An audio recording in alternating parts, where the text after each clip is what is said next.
So I'm going to read off my phone today because I've got lots of notes. So today we are talking about the role of data in marketing. So obviously this is something that we are quite passionate about at Flaunt. You'd hope so. But I think a lot of marketers don't actually harness data as well as they could. Everybody pulls off like quick vanity metrics and whatever else, but not everybody is like properly analysing it and utilising it in the ways that they can do. Yeah. So kind of going to talk about that, a few different topics within that. So how we can use it to look into like customer data, personalised things, that sort of level.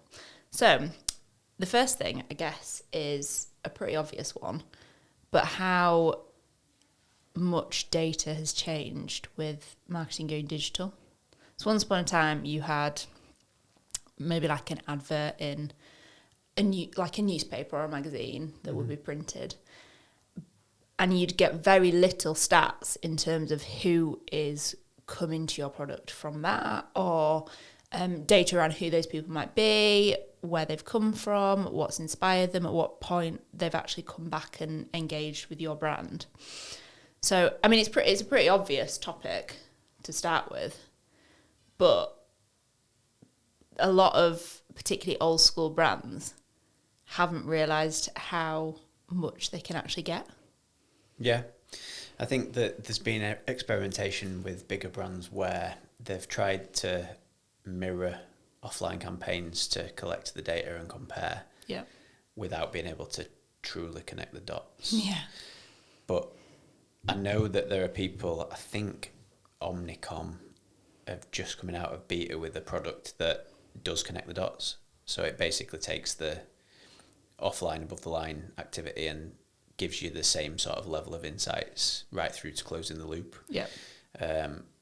Which, if that can be nailed, brings things like TV, radio back into popularity. And I think there's still value in TV, radio, all that kind of stuff. Look at Super Bowl adverts. Yeah, but also it's a little bit different now because a lot of your TV might be streamed where you've got an online profile. They know who you are. They've got all your data. So if you're watching that advert, so say on Catch Up or on, even live, but on a streaming platform, there's actually so much more there than there was like 10 years ago. Yeah, well, programmatic TV is how we would approach TV, but like traditional TV and a traditional above the line, like, I don't know, billboards, stuff like that is where I think people like Omnicom need to have that so that they can stay relevant, because the data capabilities of digital far supersedes anything that is above the line, in my opinion, because it's so detailed, definitely. It's so trackable, it's so in depth, and the capability to validate ideas, validate activity off the back of digital data is far greater. Yeah, definitely. I think that's the bit that people sometimes forget. They forget to actually like bring that data back and say, oh, this is why this was a good idea. But they're almost using the wrong stats sometimes.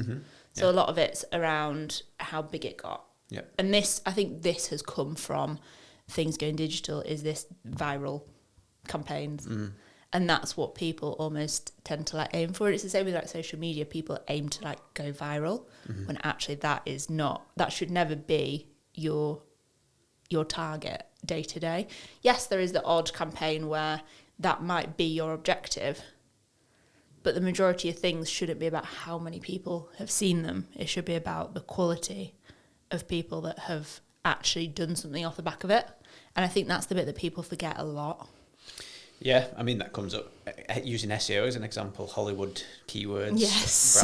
Brands wanting to rank for Hollywood keywords, when in reality, when you look at a cluster of keywords that might not have the search volume, they may convert 10x better and drive a significant amount more relevant traffic, and in turn revenue, goal conversions, than the one vanity term that you're shooting for.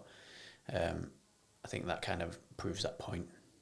I think you talked about billboards before, and actually that's quite an interesting one, because you'll see it now where you'll have these printed billboards and they could be, you know, anywhere in the world.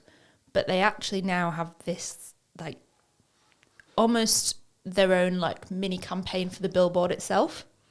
I think a lot of advertisers, especially the clever ones, have started to use above the line as a hook for digital. Yeah, definitely. So Auto Glass, for example, did a good one.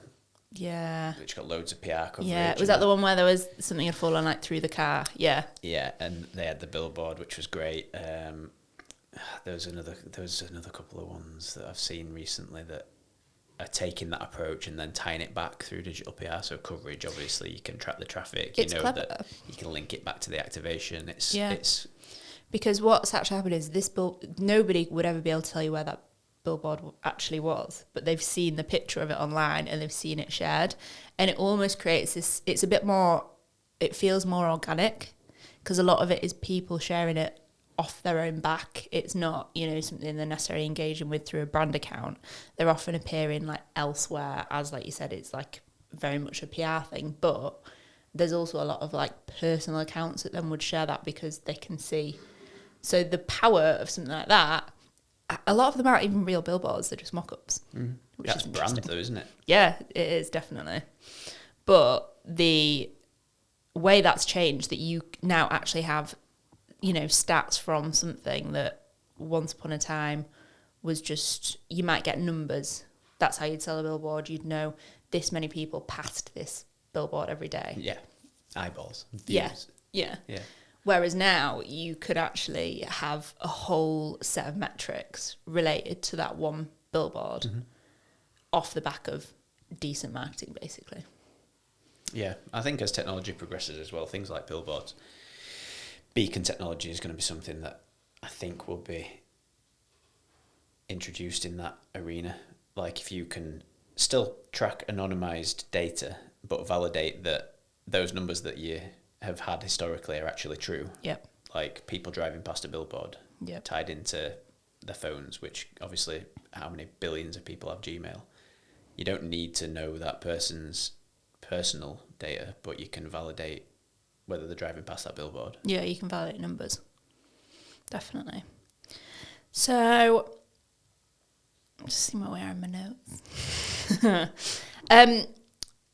So, I guess, in your opinion, what do you think is the data that matters? Ooh, big question. I mean, I know it's different for every campaign, and it will be different for every platform and whatever else you're doing. But we've talked about how people look for just the big numbers in terms of views, impressions, or number of people that have seen it, whatever else. What would you actually pick out as the most important thing that you would want to see? It depends on the goal of the campaign, because there are that many metrics. Shaping the metrics that you focus on should be based on the outcome that you're looking for, not just looking at the metrics following a campaign and focusing on the ones that appear to be the best. Oh yeah, definitely, which is very easy to do. Of course it is. Everybody's ego driven. If you do a campaign, you want to show the best. Yeah, you do. And that's what you hone in on. And that's the one you keep going back to see it going up. And that is what the majority of platforms put front and centre. Yep. Because they want you to use their platform, they want you to come back, and they want you to be impressed at what you're looking at. Yep. And they want you to feel good when you open it. Being able to interpret it in a way which gives you validation on actually moving the needle on the things that matter, like bottom line revenue off the back of a campaign. That's what you need to work back from. Campaign objective, then what data can we use to validate that we've hit that objective? Yep. I mean, you would hope that most brand campaigns are revenue driven, but I actually think from working with different marketers, that's very, very rarely what they talk about. Yeah. I mean, a lot of businesses work to different goals, and like the cycle that some businesses look at for campaigns is longer. Some are short, some are long. But I think it does tie back to being able to reverse engineer the goal that you're looking for. And 99% of the time you can get to the metrics that call that and Yeah, definitely. That you need to see. validate that. I think one of the big problems that we see in marketing is people do not really understand the data. Like, I don't think anybody has ever sat me down and talked to me through, like, what means what and where you use it. I think I've just worked it out through doing it. Yeah. But people are really quick, and obviously it's great to focus on, you know, things like how it looks, how it's performing, like, very top level.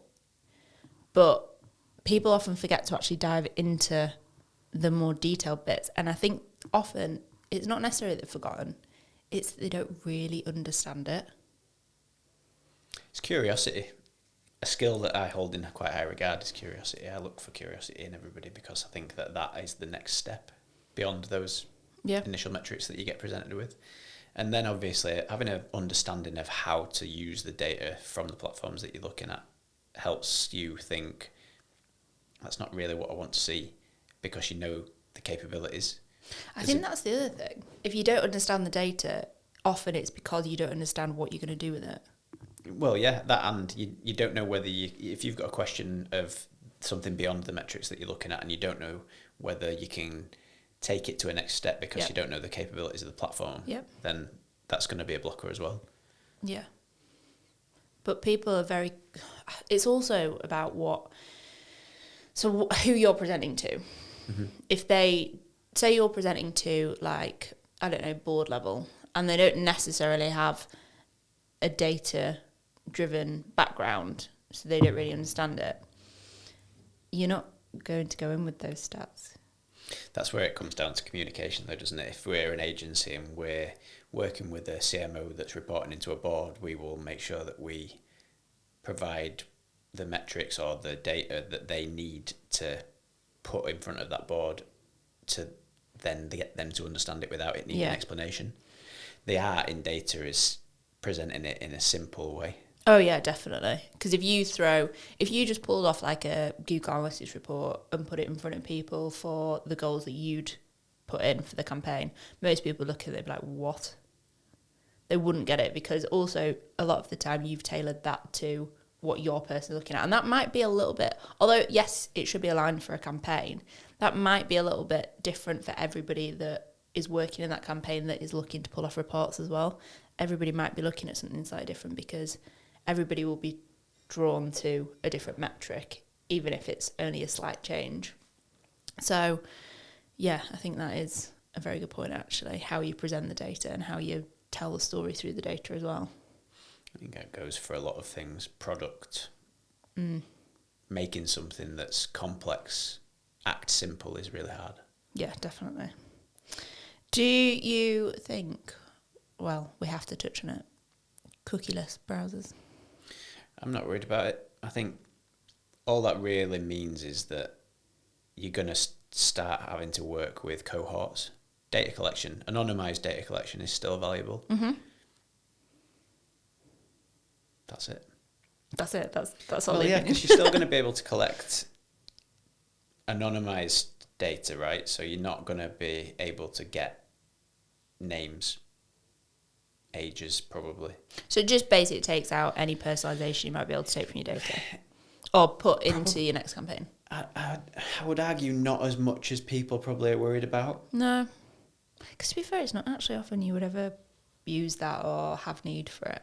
The complexity around what data can be collected just from activity is huge. So worrying about it being cookieless is, well, it's pointless anyway, because they will probably disappear at some point. Yeah. It's happening. But I think you're going to be in a position where you're still wildly capable of using that data. Yeah. And also it's a really good chance for people to actually properly connect with their audiences and have like real conversations. Which makes it harder.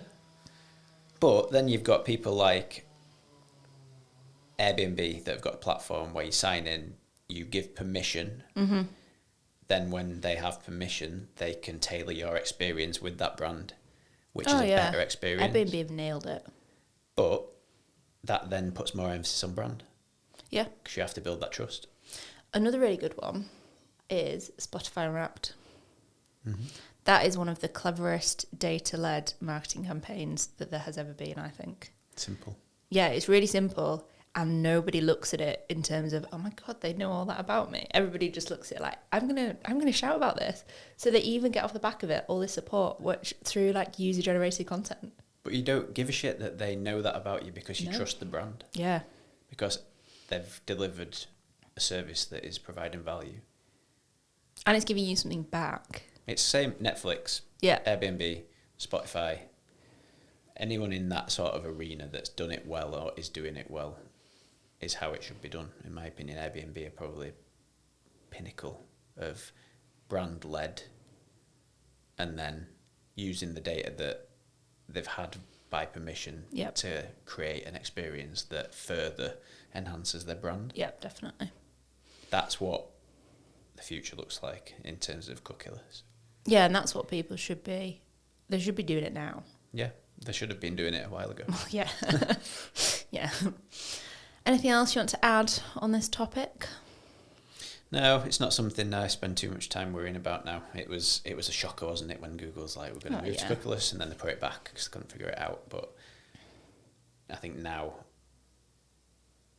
yeah, everybody's settled into the thought of just using the data that's going to be available, which is still valuable. It just means you might have to work a bit harder, and it gives more value to brand. Yeah, definitely, yeah. It just means you're going to have to work a bit harder to make sure that people really do trust you as well. Yeah, and it's going to put more emphasis and more value on first-party data, like we've just been giving the example there.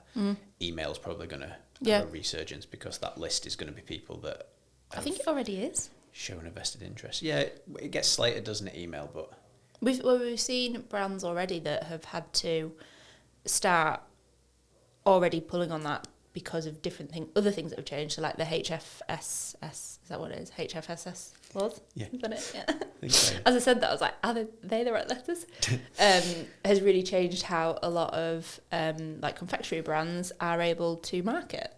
So that's already, there's other things out there that have already massively changed this for, a lot of, it is particularly hospitality brands and how they're able to market their products. So it's not a brand new thing and it's not a new battle. I think what it does do, moving to cookieless, is further pushes forward into eliminating the brands that shouldn't really be operating anyway. Yeah. Like unethical brands. Yeah. Or just bad practice. Yeah. Yeah, definitely. You know the ones I'm talking about. Yeah, I do.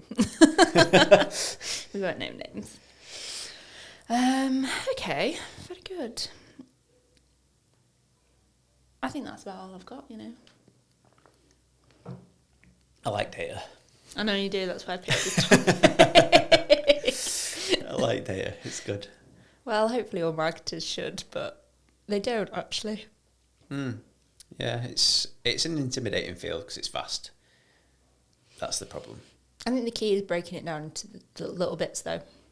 It's just finding what's meaningful for you in that circumstance. It exists. The amount of data that's available is ludicrous. Yeah, definitely. Which is why I think slightly it's scary, yeah. quite overwhelming. So yeah, it is. But once you understand, like you said, if you're going into campaign with a set goal, you know what you want to see at the end of it. That's what you need to focus on, not the numbers that are necessarily put straight in front of you and shouted out at you. It's looking to see exactly what you need to know and focusing on that, isn't it?